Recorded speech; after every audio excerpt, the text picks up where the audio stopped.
In our world, the 4IR has ravaged the resource capability of the country. Lots of people looking at going overseas, international companies looking at taking engineers from South Africa.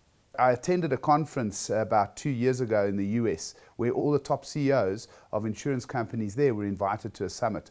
And I got to sit in a meeting room with them. The MC posed a question to all these CEOs: what's your single biggest business difficulty at the moment? And worldwide, every CEO said a massive shortage of IT skills. So the beauty for me is South Africa is not alone, but we have a huge opportunity because we've got so many young unemployed people that can make use of 4IR and where 4IR is going. And to put that in context, MIP started an internship where we train about 15 to 25 guys every quarter. But it's quite difficult in South Africa, obviously, because when we went to market to invite people onto the course, we got literally thousands and thousands of people applying to come onto the course. So we got our techies to use 4IR and do something different.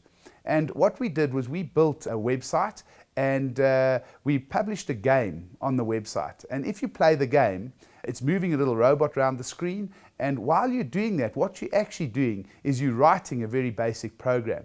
So MIP had the ability to measure you writing your program, and we could see the quality of the code that you were writing and how quickly you were doing things. And the 21-step game got more and more difficult as it went along. We could evaluate them and then invite them onto the course. In that way, we could take people who had the psychometric profile to program. And it's done wonders for the number of people that we're bringing onto our course and how they're performing on the course. So we have about a 98% hit rate now. We do 2 or 3 psychometric tests after the main evaluation. And once you pass all of those, we actually bring the people into MIP to start on the internship, and we pay them to study.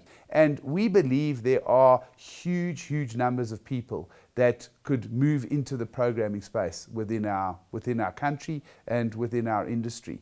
And we pleading with government to try and drive programs that are going to scale how we are doing the training that we're doing. So we've got a program where each person trains for 3 months and then they go into the teams and they stay with a mentor for up to 2 years. And in that 2-year period, we try and get every single intern above 20,000 Rand a month. And that's another thing about 4IR. It's not about employing people at 4,000 and 5,000 Rand a month, which so many initiatives in our country try and drive, is a blue-collar work ethic, where the 4IR is not about blue-collar work, it's about middle-income work, and we have to try and drive that process. We go into rural areas and we're finding people in every corner of South Africa who are actually able and have the capability to code. And what is interesting, you don't need a degree. We don't have huge numbers of people going into universities at the moment, and we have an education crisis in our country. So is there a short-circuit way to bring some of these people into the 4th Industrial Revolution? And I believe there is. But we don't have many programs that are actually implementing what we need to do. We don't need to drive potential programmers through universities. We need to drive potential programmers through schools that are specifically set up to drive a programming ethic.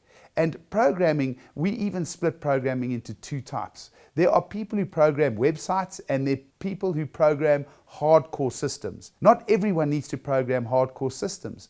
A website is a much easier set of skills to gain when you compare it to a hardcore programmer writing business logic that drives transactions for the financial services industry, for example. The 4th Industrial Revolution is upon us, and it's fast. It's moving at a pace. If we don't get on it now, in months, South Africa will fall behind, and we will not be able to drive these services into the rest of Africa or the rest of the world for that matter.